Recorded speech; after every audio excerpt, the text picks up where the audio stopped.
Dikatakan dalam Nostra Aetate, Gereja Katolik tidak menolak apapun yang benar dan suci dalam agama-agama lain.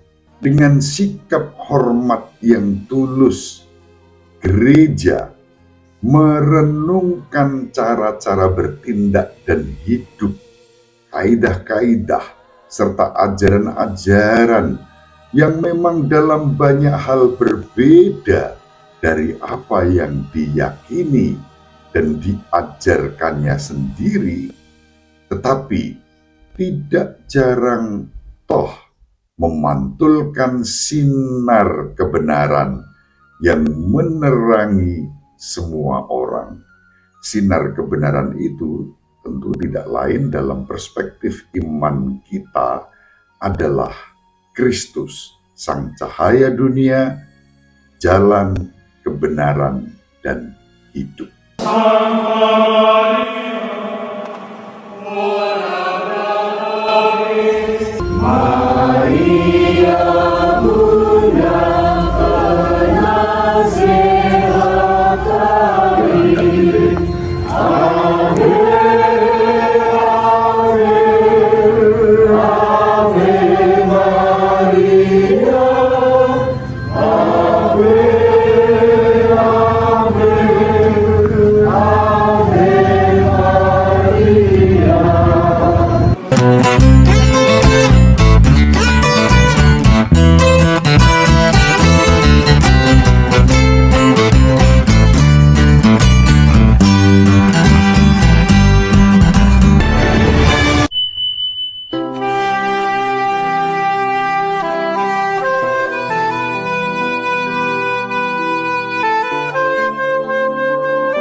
In nomine Patris et Filii et Spiritus Sancti.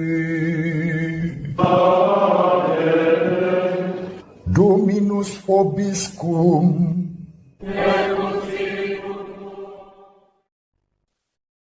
Sahabat peradaban kasih ekologis yang terkasih, selamat berjumpa dalam Renungan Harian bersama saya, Romo Alois Budi Purnomo PR, melalui channel ini. Semoga panjenengan selalu sehat, tetap semangat tanpa sambat, dan selalu bahagia, kebahagiaan yang bersumber dari Tuhan Allah kita. Mari kita awali perjumpaan kita dengan bersatu di dalam doa. Allah Bapa yang Maha Pengasih dan Penyayang, kami bersyukur kepadamu atas keselamatan yang Kau anugerahkan kepada kami, dan Kau buka untuk semua orang tanpa diskriminasi.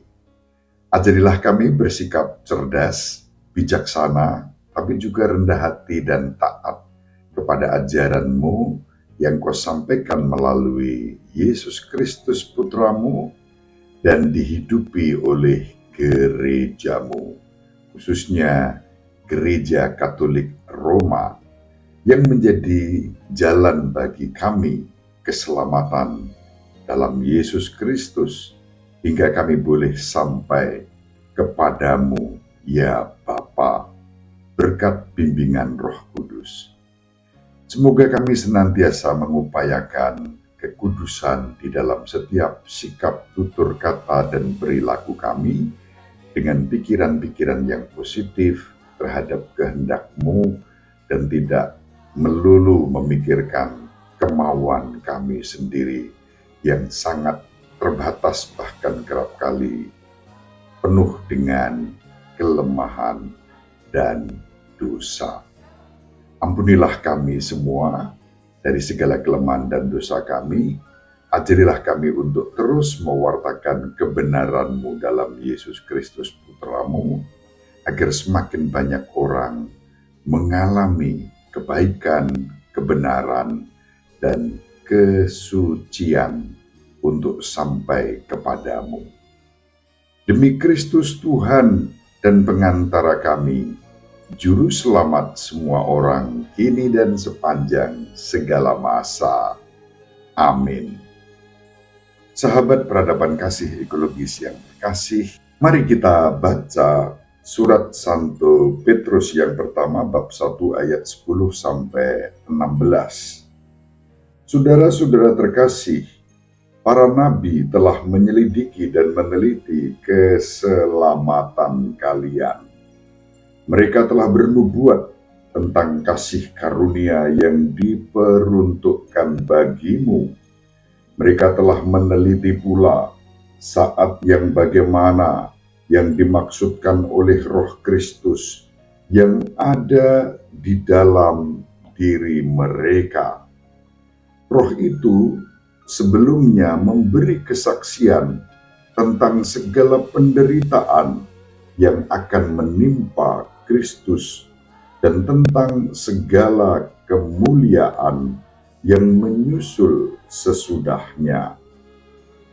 Kepada para nabi itu telah dinyatakan bahwa mereka bukan melayani diri mereka sendiri, melainkan melayani kalian dengan segala sesuatu yang sekarang diberitakan kepada kalian dengan perantaraan mereka yang diutus oleh Roh Kudus surgawi menyampaikan berita Injil kepada kalian. Dan pokok pewartaan itu ialah apa yang bahkan para malaikat pun ingin mengetahuinya. Sebab itu siapkanlah akal budimu, waspadalah, dan taruhlah harapanmu sepenuhnya pada kasih karunia yang dianugerahkan kepadamu pada waktu pernyataan Yesus Kristus. Hiduplah sebagai anak-anak yang taat dan jangan turuti hawa nafsu yang menguasai kalian pada waktu kalian belum beriman. Hendaklah kalian menjadi kudus di dalam seluruh hidupmu, sama seperti Dia yang telah memanggil kalian itu kudus. Sebab ada tertulis, hendaklah kalian kudus seperti aku kudus adanya. Demikianlah sabda Tuhan. Syukur kepada Allah. Sahabat peradaban kasih ekologis yang terkasih, kita masih berbicara tentang keselamatan sebagaimana diwartakan oleh Santo Petrus kepada kita. Kita diajak untuk menyambut keselamatan itu dengan akal sehat, dengan akal budi kita, tetapi juga dengan sikap taat dalam kerendahan hati dan kekudusan, terbuka terhadap bimbingan Roh Kudus yang menunjukkan kasih karunia kepada kita dan kepada semua orang. Lalu kita diajak untuk tidak mengandalkan hawa nafsu kita. Hawa nafsu yaitu yang dimaksudkan adalah kecenderungan-kecenderungan daging yang mudah untuk marah, benci, dendam, menghina, merendahkan orang lain yang tidak bertanggung jawab, acuh tak acuh, dan sikap-sikap yang membuat kita hanya mementingkan kepentingan diri sendiri dan bukan kehendak Allah. Apa yang menjadi kehendak Allah terkait dengan keselamatan juga ditunjukkan di dalam bait ketiga Mazmur tanggapan yang diwartakan kepada kita pada hari ini. Dalam Mazmur 98 dikatakan pada bait ketiga, segala ujung bumi telah melihat keselamatan yang datang dari Allah kita. Bersorak-sorelah bagi Tuhan, hai seluruh bumi, bergembiralah dan bermazmurlah. Sahabat peradaban kasih ekologis yang terkasih, kembali di situ kita berjumpa dengan Allah yang memberikan keselamatan untuk semua orang. Dalam renungan sebelum ini pada hari Senin tanggal 27 Mei, saya menunjukkan kepada kita bagaimana keselamatan itu terbuka untuk semua orang, bahkan gereja dengan rendah hati dan jujur dalam sikap yang positif dan apresiatif menegaskan keselamatan itu juga ditemukan dalam agama-agama lain, dan kita diajak untuk percaya betapa Allah bekerja tidak seluas kepala kita yang sangat terbatas memahami belas kasih Allah. Kasih karunia yang diwartakan oleh Santo Petrus tertuju untuk semua orang, dan dalam kasih karunia itulah keselamatan dinyatakan. Kemarin saya mengutip Katekismus Gereja Katolik yang pada umumnya ajaran Katekismus Gereja Katolik dalam hal cara pandang terhadap agama-agama lain didasarkan pada Lumen Gentium artikel ke-16, terutama terkait dengan agama-agama lain yang bukan Kristiani. Pada kesempatan ini saya akan mengutipkan ajaran yang disampaikan oleh para Bapa Konsili Vatikan II dalam dokumen yang disebut Nostra Aetate. Nostra Aetate sendiri merupakan penjabaran lebih rinci dan detail dalam 5 artikel atas Lumen Gentium artikel 16. Dikatakan dalam Nostra Aetate, Gereja Katolik tidak menolak apapun yang benar dan suci dalam agama-agama lain. Kalau Lumen Gentium menggunakan rumusan yang baik dan benar. Dalam Nostra Aetate digunakan rumusan yang benar dan suci. Maka kalau digabungkan dari Lumen Gentium artikel 16 dan Nostra Aetate artikel 2, terdapatlah 3 kata kunci yang baik, yang benar, dan suci yang ada dalam semua agama lain. Lalu dikatakan dengan sikap hormat yang tulus, gereja merenungkan cara-cara bertindak dan hidup, kaidah-kaidah, serta ajaran-ajaran yang memang dalam banyak hal berbeda dari apa yang diyakini dan diajarkannya sendiri, tetapi tidak jarang toh memantulkan sinar kebenaran yang menerangi semua orang. Sinar kebenaran itu tentu tidak lain dalam perspektif iman kita adalah Kristus, Sang Cahaya Dunia, jalan, kebenaran, dan hidup. Maka dalam Nostra Aetate artikel yang kedua juga dirumuskan jelas, demikian pula agama-agama lain yang terdapat di seluruh dunia dengan berbagai cara berusaha menanggapi kegelisahan hati manusia dengan menunjukkan berbagai jalan, yakni ajaran-ajaran serta kaidah-kaidah hidup maupun upacara-upacara suci. Maka gereja mendorong putri-putranya supaya dengan bijaksana dan penuh kasih melalui dialog dan kerjasama dengan para penganut agama-agama lain sambil memberi kesaksian tentang iman serta peri hidup Kristiani, mengakui, memelihara, dan mengembangkan harta kekayaan rohani dan moral serta nilai-nilai sosiobudaya yang terdapat pada mereka, yaitu agama-agama lain yang ada di seluruh dunia.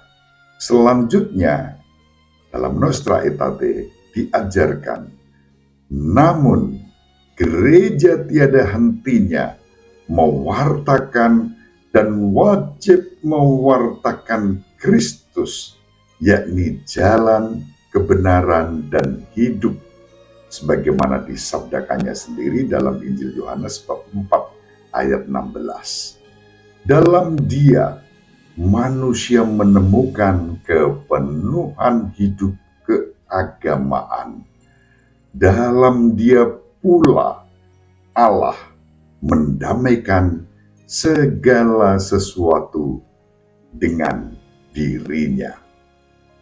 Sahabat peradaban kasih ekologis yang terkasih, apa artinya dengan ajaran ini?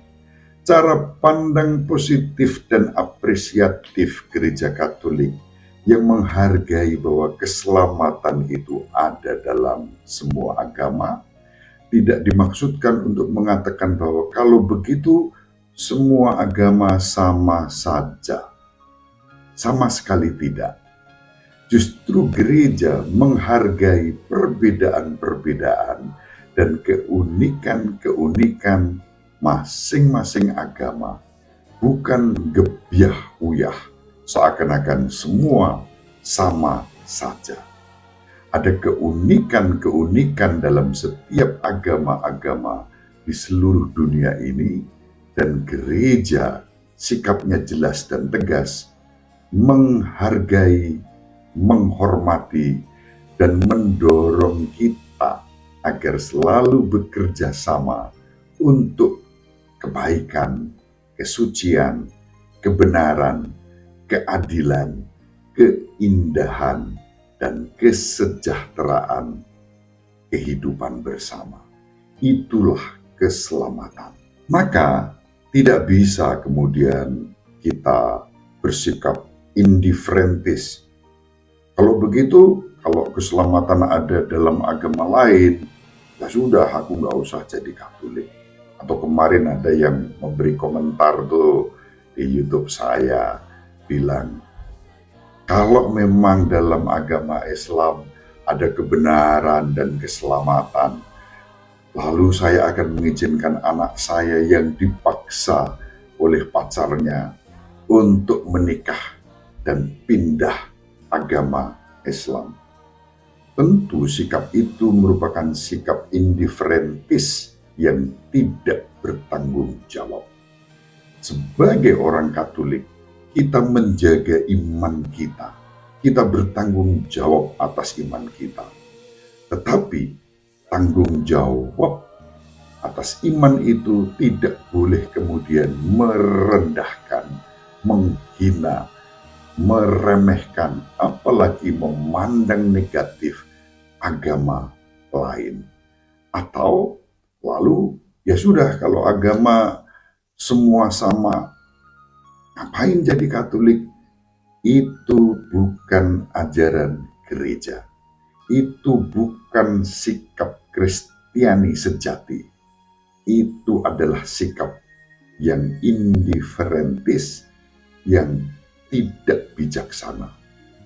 Nostra Aetate jelas mengatakan mendorong putri-putranya supaya dengan bijaksana dan penuh kasih berdialog, bekerja sama dengan semua orang. Kalau ada orang yang dari Katolik kemudian menjadi mualaf karena dia menemukan kebenaran dengan jujur dan tulus tanpa paksaan, dan dia bahagia dalam pilihannya, kita harus menghormati.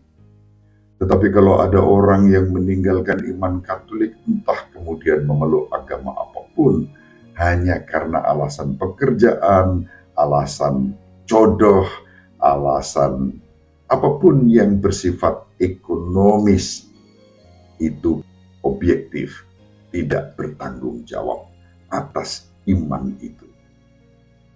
Maka gereja dengan tegas menunjukkan kepada kita agar kita saling menghargai, menghormati, dan tidak berarti lalu kita menjadi lembek, menjadi pengecut, menjadi orang yang tidak punya daya tahan di dalam iman. Santo Petrus menunjukkan kasih karunia yang telah disampaikan oleh para nabi dan digenapi oleh Kristus, juga melalui perjuangan dan penderitaan. Dan untuk itu dibutuhkan kesetiaan, kerendahan hati, daya tahan untuk taat kepada kehendak Bapa, dan bukan hanya mengikuti kehendak kita sendiri, apalagi membatasi kasih karunia Allah yang sedemikian luas untuk semua orang dengan cara pikir kepala kita yang kecil, yang sangat terbatas. Demikian sahabat peradaban kasih ekologis yang terkasih, semoga bermanfaat. Ibu Maria selalu mendoakan kita, Bapak Yusuf merestui kita dengan keheningannya. Semoga panjenengan semua sahabat peradaban kasih ekologis yang terkasih bersama seluruh anggota keluarga dimanapun berada, dibimbing, dilindungi, dan diberkati oleh Allah yang Maha Kuasa, Bapa dan Putra dan Roh Kudus. Amin. Terima kasih, salam sehat, tetap semangat tanpa sambat, selalu bahagia, kebahagiaan yang bersumber dari Tuhan Allah kita. Salve, shalom, salam sejahtera, berkah dalam.